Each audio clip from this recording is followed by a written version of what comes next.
Kira-kira setelah ikut NUDC itu ada pengalaman unik apa? Kayaknya saya nggak ada. Oke, halo semuanya. Jadi, selamat datang di sesi selanjutnya. Jadi kali ini aku bakal ngobrol-ngobrol sama salah satu juga novice grand finalist NUDC tahun 2023. Kita udah punya, Joshua di sini. Halo, Joshua, apa kabar? Halo, Kak Iqbal. Beta kabar baik banget. Apa kabar nih? Baik baik baik baik. Oke, jadi untuk sesi kali ini kan kita masih sama seperti sebelumnya, kita akan bahas tentang, topiknya basically tentang No One Starts Great, Growing as Novice Debaters. Jadi di sini, Kak Joshua akan berbagi sedikit cerita mengenai pengalamannya, mengikuti NUDC sebelumnya. Oke, tapi sebelumnya boleh kenalan dulu nggak? Kira-kira Joshua ini dari mana, universitasnya di mana, sekarang kegiatannya apa aja?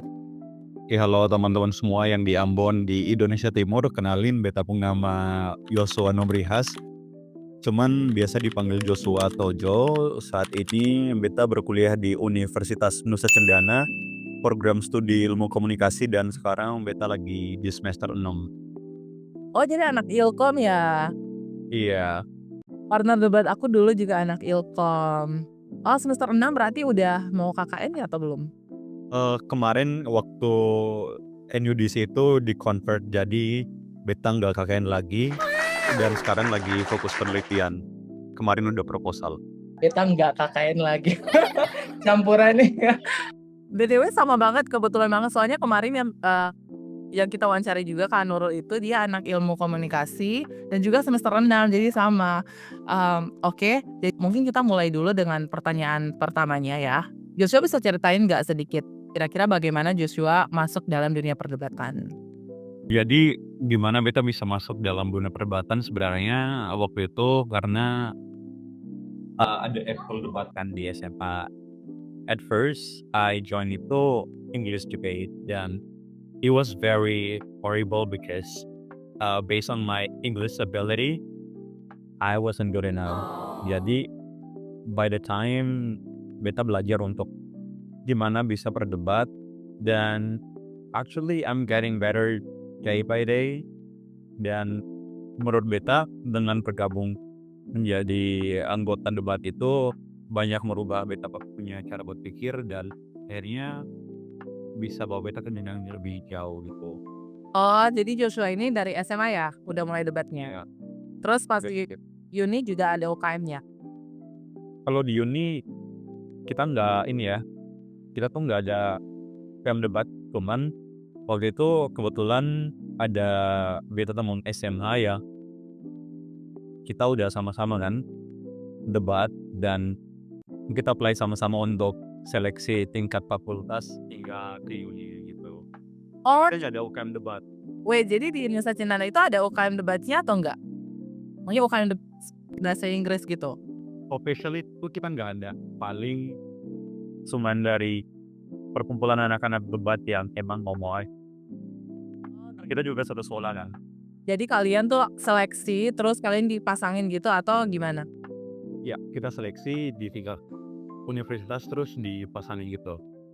Oh gitu, oke oke. Soalnya kalau dari Upah Timuraya, kita tuh udah kayak UKM kita tuh yang punya jatah untuk ngikutin NUDC gitu. Jadi kita kayak nggak ada seleksi universitas, ya ada sih tapi seleksinya dalam UKM. Jadi kita tuh yang emang, punya, apa namanya, bukan punya tanggung jawab sih, kayak kita punya privilege gitu untuk ngikut NUDC karena kita udah dipercaya. Oke deh, untuk Joshua sendiri nih kira-kira pertama memulai debat tuh, first impression-nya kayak gimana? Apakah pernah dilatih oleh coach gitu atau gimana? Nah, untuk debatnya itu officially dilatih sama coach kita nggak pernah, saya juga nggak pernah, tapi dari alumni kita waktu di SMA itu kita dibantu, terus juga dari kakak kelas itu kita dibantu karena mereka kebanyakan udah sering lomba kayak di Alsa UI, kemudian lombanya di Brawijaya, dan untuk pengalaman mereka lumayan bisa karena udah sering keluar kan, makanya dilatihnya itu pun waktu itu bukan yang into debate banget karena waktu itu kan join organisasi lain. Kayaknya growth over time itu benar-benar terjadi di situ, di debat. Udah berapa lama sih kamu menekuni debat ini setelah NUDC? Untuk menekuni kayaknya beta sih bisa bilang kalau menekuni sekali soalnya antara debate sama another activities itu kan jarang jalannya juga berbarengan. Oke, beta rada ini not into debate too much, tapi ada waktu sparring lah karena ada kan yang namanya grup itu kan Bisku Tendong. Nah di situ juga sometimes take my time untuk sparring sama teman-teman dari luar gitu biar bisa keep up sama perkembangan di dunia debate. Kalau menurut kamu nih setelah ikut NUDC kan banyak ketemu teman-teman debat tuh ataupun mungkin di universitas. Menurut kamu kira-kira anak-anak debat tuh orangnya kayak gimana sih? Ya, jadi kalau menurut beta ya anak-anak debat itu yang pertama hal yang paling gampang di-notice adalah they are very open I'm a very open-minded lady. about how to express themselves. The way they dressed up, the way they talk, the way they interact with their friends truly shows that our community, our debate community is very inclusive and open for everyone, regardless of their background, and that is something yang benar-benar noticeable banget buat aku. Of course mereka juga pintar karena cara mereka ngomong itu benar-benar kayak tertata dan juga cepat, namun poin-poinnya itu mantap. Mereka critical thinking-nya bagus banget. Kayak anak-anak berpendidikan banget ya. Bener-bener. Oke. Boleh ceritain nggak kira-kira setelah ikut NUDC itu ada pengalaman unik apa? Setelah pas ikut NUDC ada nggak satu pengalaman yang kayak mungkin unik buat kamu atau yang menarik buat kamu? Oke, kalau misalnya untuk yang unik-unik itu kayaknya saya nggak ada. Cuman yang menarik adalah dulu sebelum join NUDC, I used to think kalau orang-orang dari Indonesia Barat itu mereka jauh di atas kita dibandingkan Indonesia Timur. Doesn't mean negative way, tapi kayak mereka lebih maju. Tapi ternyata pada saat kita berangkat NUDC, kita duduk bareng sama mereka welcome dan kita bisa berkompetisi sama mereka. Ternyata we're not different. Cuman tergantung dari bagaimana we perceive ourselves aja karena kita punya kemampuan yang sama dan kita tetap masukkan itu kan untuk NUDC di tahun 2023 itu. Makanya untuk itu yang buat kita ngerasa beda karena ternyata dengan debat itu bisa membangun kepercayaan diri dan juga ketajaman dalam berpikir. Jadi kalau soal insecure saya nggak ada sih soal itu. Yang ada pengalaman menarik ya, jadi sih menyenangkan kan? Enggak, maksudnya yang menariknya di situ adalah ketika berinteraksi sama mereka kayak yang mungkin dulu kita mikir kayak oh mereka dari Jawa, mungkin mereka dari UI, mereka udah paling di atas kita. Ternyata enggak juga, kita sama-sama. Cuman yang membedakannya adalah dari mana kita mau berusaha atau tidak. Kalau jadi nggak ada yang spesial antara mau kuliah di Indonesia Timur kah, mau di Bupati kah, mau di Ana kah, dimanapun itu semua sama aja tergantung dari kitanya. Karena di sana kita berdepan dengan kualitas yang sama juga. Meskipun ada yang menang, ada yang kalah gitu loh. Maksudnya. Oke, iya mengerti. Jadi maksudnya kayak, menariknya itu karena ekspektasi orang timur kan biasa kayak, oh orang-orang Jawa kayak mungkin, Jawa tuh biasanya yang, oh pintar-pintar banget. Padahal ternyata ketika kalau kita berusaha ya sebenarnya mereka ya kan pasti bisa ini juga kan, masih bisa berkompetisi dengan mereka selama kita berusaha. Oke menarik banget. Nah pasti nih ada emosi yang menurut kamu kayak susah banget. Nah boleh spill nggak kira-kira menurut kamu tipe emosi apa yang paling susah buat kamu? Topiknya apa? Nah kalau soal itu, kebetulan partnernya beta kan dia lumayan into debate banget. Itu emosinya soal BRICS. Nah, BRICS International relations ya? ya international relation ya. Soal yang ada Russia, terus India, China, apalagi tuh yang satunya. Pokoknya itulah. Brazil Tentang Brazil, oke. dan South Africa. Nah itu, nah itu lumayan susah ya karena sebelumnya kan beta sempat dengar kan soal itu. Nah waktu dapat itu, gila. Tapi ternyata praise the Lord bisa survive dan waktu itu sama kampus-kampus yang lumayan mantep, tapi bisa keluar jadi jadi the winner of the round gitu loh. Jadi ternyata debate ini ternyata bisa kalau segala sesuatu ini kita kritisi secara mantap dan provide mechanization solution dengan tepat gitu. Oke, menarik banget. Nah, kalau untuk debatnya ini karena kamu kan udah melalui beberapa proses debat, kira-kira ada nggak sih perubahan yang signifikan dari diri kamu jadi sebelum masuk dunia perdebatan dan setelah masuk dunia perdebatan, kira-kira perubahan signifikan apa yang kamu rasakan? Kalau perubahan itu yang pertama beta coba untuk elucidate dari perspektif eee, language barrier-nya dulu. Nah, sebelum itu I do speak English tapi in very different level, kayak normal conversation sama debate karena we are pushed by time. The time pressure-nya itu besar sekali, makanya ketika udah join di debate langsung pada kompetisinya akhirnya kita di-push untuk bisa berbicara dengan jelas, terus dengan lantang dan dengan cepat juga. Nah, itu beta rasa kalau ada perbedaan dalam segi bahasanya untuk memahami aplikasi to comprehend their argument itu getting better. Kemudian untuk cara berpikir. Nah, cara berpikirnya itu lebih sistematis. Kira-kira kalau gini, dia bakal kayak gimana ke depannya. Kalau misalnya aku ngambilnya A, terus B-nya itu bakal gimana, C-nya bakal gimana. Jadi, thinking for different perspective itu benar-benar berubah banget sebelum dan sesudah join debate. Dan juga lebih bisa melihat bahwa ternyata dalam lingkungan yang seperti itu banyak orang-orang gagal. Dari bagaimana cara mereka mengekspresikan diri dan juga bagaimana cara mereka menghargai diversity itself. Wah, menarik ya. Jadi tentunya, menurut Joshua ya ada perubahan dalam, language skill juga ya. Jadi emang karena, di speech kan kita di-push waktu nih, jadi ya kita harus ngomong gitu. Nah, jadi memang secara otomatis, secara tidak langsung dia tuh mendorong kita untuk bicara bahasa Inggris. Yang kedua juga tadi benar kayaknya membantu juga dalam berpikir kritis ya. Jadi kita tuh nggak bias, menarik menarik. Nah, kalau aku mau nanya nih, kira-kira, eee, untuk berpikir kritis itu apakah kita bisa improve lewat debat kalau menurut kamu? Ya, bisa. Berpikir kritis itu bisa di-improve banget lewat debate karena yang pertama, debate itu kan ada notion yang dibaginya itu berdasarkan dua kubu afirmatif sama kubu oposisi.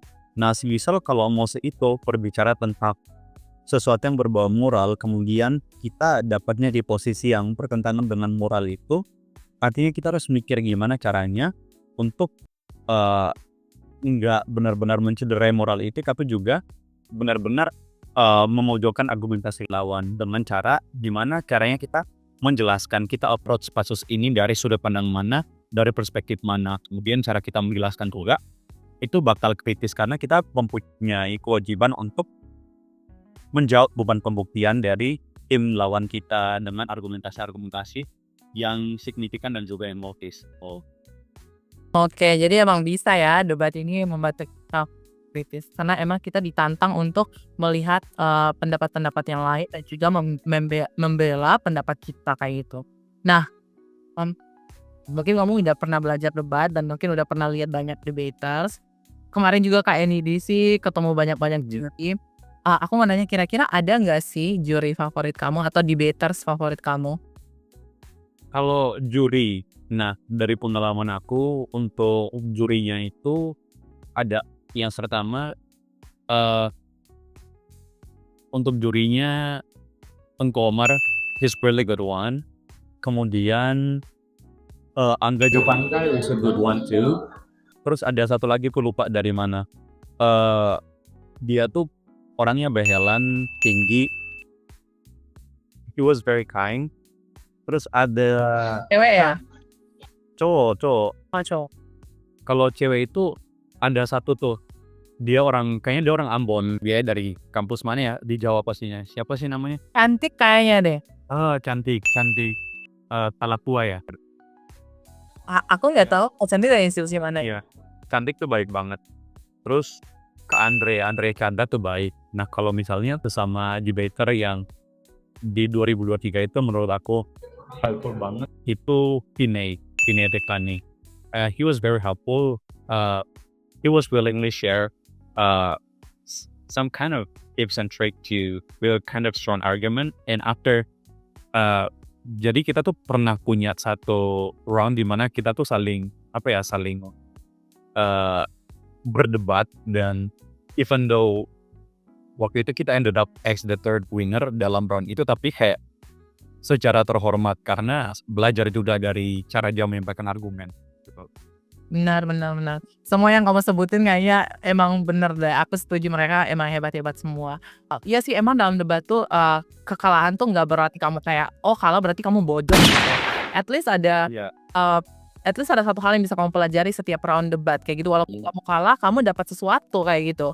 Setelah OE kita kan setelah debat kan ada OE-nya. Jadi kita jelasin sih kekurangan argumen kita di mana. Dan kita juga bisa belajar dari argumen lawan kayak gitu. Jadi semakin banyak kita debat ya, semakin banyak juga kita mengimprove critical thinking kita dan juga pengetahuan. Bener bang. Menarik. Mungkin one last question sih. Ada nggak sih hal yang mau kamu sampaikan untuk anak-anak dari Indonesia Timur ataupun pelajar-pelajar dari Indonesia Timur yang mau memulai debat atau yang sekarang lagi sementara memulai karir debat mereka? Nah, beta akan menyampaikan ini dengan bahasa yang mungkin lebih Bahasa buat ya gini. Saya musa pasang talina para orang tuh bicara yang jelas.